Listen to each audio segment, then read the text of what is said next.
EGM Network. This is Martha Matters. From real estate, healthcare, current events, taxes, or just about any topic, we're talking about it. Call us with any questions on just about any subject. Now, here she is, Martha! Well, hi there, and welcome. I've got to say, I feel not 1,000% optimistic, but I feel definitely optimistic for the first time in a long, long time. We all know, and we're cautiously happy that maybe a peace deal is being reached. It's at least signed. But we all know for years and years, let alone the last several months, there are just too many lies and non-agreements or verbal agreements, and they just can't be trusted because they don't come through with them. And we're talking about the Iranians. We all know this. We were supposed to have a 2-week ceasefire, and it ended up being, 30, 60 days? Quite a while. So no one is overwhelmingly thrilled. But what makes me feel good, and you should know about it, upon some research, there are a lot of changes from the Clinton deal, the Bush deals, the Obama deals, all of which did not work. The difference now is the entire Mideast area of Arabs, all the different countries, Saudi Arabia, Kuwait, Qatar, United Arab Emirates, you name it, Jordan, Egypt, Saudi Arabia, the whole bunch. They all are getting unified, and they're all getting on the side of the United States because they all are in agreement. They don't want Iran to have nuclear capacity. And they all found out the big mistake that Tehran made was, besides trying to blow up American bases during the official operation, they were blowing up all these Arab properties, storage facilities, civilian areas, and that united the Arabs against Tehran, against the Iranians, and in favor of the U.S. and in favor of signing the accords for trade with Israel. That is a big, big difference. And why did they want to sign the Abraham Accords? Because they see that Israel has a large middle class occupancy of working class people who are very comfortable and very happy. And they see the same thing with the United States.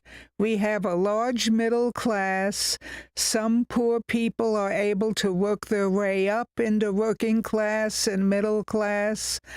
And if they learn on the job and become skilled and also learn how savings, even at an early age, matters to make you a comfortable middle class, that's the way they want their countries. Jordan is starting to do it successfully.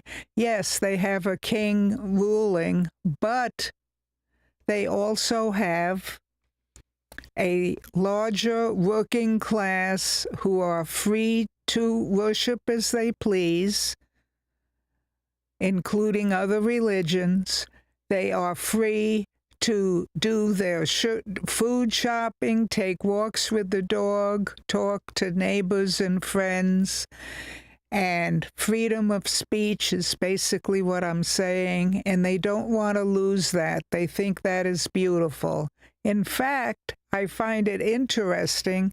They even built a wall along the edge of their property along the edge of their country to make sure that illegal Syrians and others don't go invading their country. That if they want to visit, that they go through proper immigration procedures and then they're welcome. I find that interesting that under Biden this happened, where Pelosi and them budgeted money to go to Jordan to build a wall, as opposed to taking our wall down. But that's another topic. I want to talk to you about this deal. The fact that all the Arab countries are having trade deals and economic deals with the U.S. even before this skirmish. It's more than a skirmish, before the operation happened. And they're now supporting the U.S. on making sure that Iran never either buys, develops, makes any form of nuclear proliferation. And they have it all spelled out, not only constructing nuclear bombs and things, but even importing others from other countries or any single form are not to enter that country. And it's going to be carefully surveyed by satellite.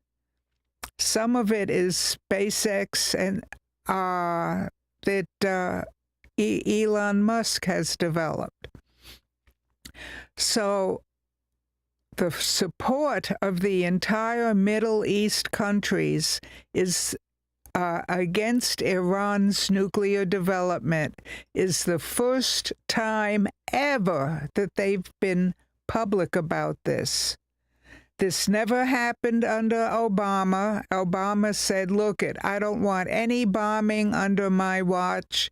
And they agreed if Obama sent them several $billion, and AOC said, yes, that's to feed and take care of the people. Well, they didn't listen to her, but they got the money, and they used that money to develop the nuclear enrichment that we bombed up last October. I don't know if they were happy about this, but just by chance, I was listening to the news back in October when that successful bombing took place, and Obama said, oh no, that's all the money that I sent him that's blown up. He only said that once. The newspapers never said it. I heard it on C-SPAN at the time. Not Fox, but C-SPAN, and Obama said it once, oh, everything I gave them is now blown up. He said it once, and it wasn't repeated again, but I heard it. And that tells me that Obama knew the whole story, that they weren't going to make any bombs right away, but they were using the money for enrichment of nuclear material, not giving it to feed the masses that were having trouble making money. So, and I wish I recorded it, but I did hear it. It came across the news, and like I said, only once. And I'm sure the Democratic Party, rather, didn't want to repeat it, or didn't want what he said repeated. So, anyway, none of the predecessors, both the Bushes, both Clinton, that tried to make Iran peaceful, they were all unsuccessful. I'm not saying we have reached success as of this speech, but for the first time ever, we should be a little optimistic. I know there are going to be bumps in the road where they're going to try to test us and do something that they didn't say they would do, and we have to catch them at it and stop it. I know that's going to happen. I don't know how many times, of course. I'm not a soothsayer, but I know it's not going to be a smooth road. But the point is, what Trump has done is get all the other Arabs united and very supportive of their developing economies in the right direction, including helping out with rebuilding the Gaza Strip as soon as all the Hamas people are out of there. There are a lot of positive things that could be happening. And with all of them joining the Abraham Accord for the first time, that is a solid Mideastern bloc that is going to completely support us on making sure that Tehran does not develop nuclear material, does not develop excessive war missiles, and what have you. It's never been this possibility to have peace ever before in any of the other deals. And we can only hope and pray that this is going to be fabulous. Like I said, I'm sure there'll be some hiccups or whatever you want to call them, a couple of small disappointing things, but if they get taken care of right away, I really think this peace deal is positive. All these Arab countries want peace for the first time after a couple of thousand years, and they see how happy people are when there are big stretches of peace. They can make money as the kings and queens. The countries can make money for all utilities and needs of the public. And most important, the public can be happy with a comfortable, safe, middle-class income without the worries of where their next meal is coming from, or if they'll even be alive the very next day. They're looking forward to peace and can taste it almost more than we can. And this is what makes me feel so optimistic. In 10 years from now, or maybe less, or maybe a little more, I'm looking forward to the United States being able to vacation throughout the Middle East, enjoy the history of other cultures, enjoy the nice beaches along the Eastern Mediterranean, and even visit distant relatives that may be part of their ancestry if they look up Ancestry.com. You never know. You have all kinds of strange relationships that you never knew you had with your ancestry. There are a lot of positive things to look for, and economic development, especially, that contributes heavily to peace. Yes, you need freedom of speech. Yes, you need financial security. Yes, you need enough food. But these are not impossible things. And for the very first time, maybe even Iran will enjoy a change of behavior. Maybe they'll increase their Persian rugs that they're famous for, and people all around the world will want to buy them. Who knows? But it will be including raising food for their own people, all these 90 million people in Iran. Good things can really happen, but my head is not buried in the sand. I know it's going to take a lot of observation, a lot of inspections, a lot of random inspections, and when we think everything is going the right direction, and it may be, we still have to watch out for a hiccup or something going wrong. But we can deal with that. It's better than having fighting all the time and thousands of people being killed, no matter by whom, even their own rulers and leaders like you have in Iran. For all of that to stop has got to be a major success.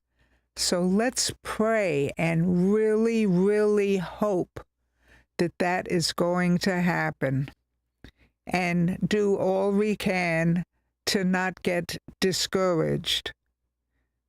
I know I, like most of you, have been very discouraged over the last 8 to 10 months. We were told that Iran was totally brought down to their knees, have no defense whatsoever, but they had little skirmishes here and there. We thought they didn't have a bomb that would reach the United States, but they were preparing last fall a bomb that could easily reach London, Norway, France, and even some territories in the United States, possibly even Puerto Rico. This was no good, and like I said, the last 8 or 10 months, I went through spells. I didn't even want to listen to the news. I don't care if it was good or bad. I didn't want to believe a thing. I was so disgusted with the on-again, off-again negotiations. I did not have the patience in my mind that Trump has, postponing and everything else.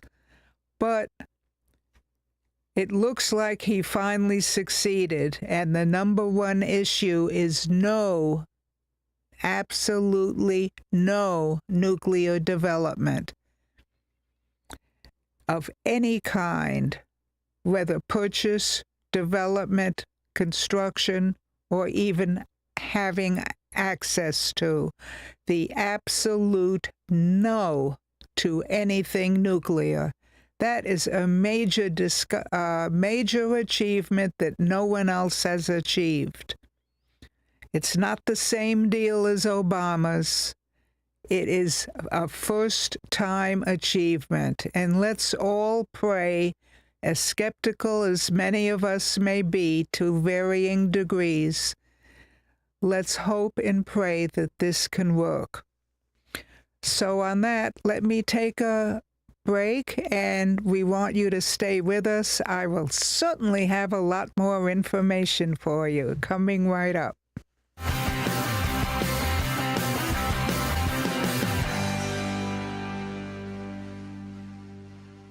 Evergreen Media is your go-to for podcasting. Business owners, boost your brand by educating clients with your own show. Just show up. We handle everything else. Get your custom video podcast on Facebook, YouTube, and more. Start today at egreenmedia.com. Don't let a dirty pool ruin your fun. Deja Blue Pool Service specializes in green to clean transformations in Vero Beach. We handle chemical balancing and deep cleaning so you can stop scrubbing. Google Deja Blue Pool Service. Keep it clean, keep it blue. Welcome to Riverside Theater's Comedy Zone, where the comedy is wild, untamed, and downright hilarious. Hit the zone this Friday and Saturday night at 6:30 and 8:30 for the Treasure Coast's best live stand-up comedy show, featuring nationally recognized comedians with cabaret-style seating and food and drink table service. Buy tickets at riversidetheater.com and get ready for a night of non-stop laughs. Hi, I'm Ryan, owner of Treasure Coast Tree and Land Services. When it comes to your property, there's a difference between some guy with a chainsaw and a certified arborist. Don't take chances with your property. Make sure your tree company is certified, licensed, and insured. Call the professionals, Treasure Coast Tree and Land Services. If you're in the IRC, call Treasure Coast Trees.